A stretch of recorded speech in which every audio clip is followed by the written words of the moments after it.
Does this have any implications for the USMCA, which of course hasn't been ratified in Congress? Right. Well, these talks are going on in parallel with the negotiations with Congress on implementing legislation. And the Trump administration is seeking to use what are called transition plans for the automakers primarily that are going to be operating in North America. The USMCA, the trade deal among Canada, Mexico, and the U.S., sets some fairly stringent terms for the content of cars and parts that are made and will be allowed into each country duty-free. The transition plans allow each country to set manufacturer by manufacturer standards on these, and this would allow the administration to more or less direct the manufacturing to perhaps more politically advantageous areas by giving one manufacturer precedent over another. So they are still in negotiating this, and the car companies and the U.S. trade representative have been continuing negotiations along with Congress to work through some of these issues as this moves forward.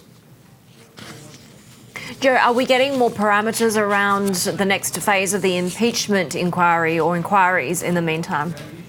Yes, in the House, Democrats have released a resolution that they're planning to vote on Thursday, which sets down a bit of a roadmap for how the investigation proceeds ahead.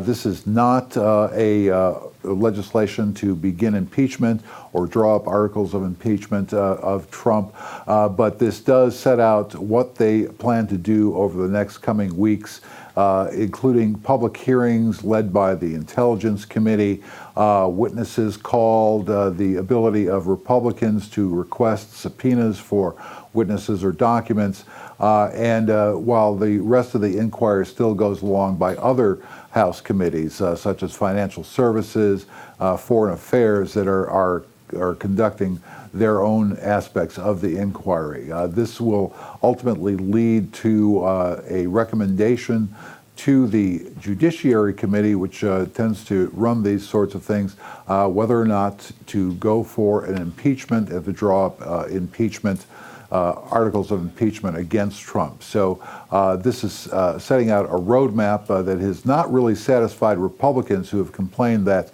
much of the investigation being conducted by the Democrats has gone on behind closed doors, and they complain that they have been limited in their questioning and their ability to call witnesses.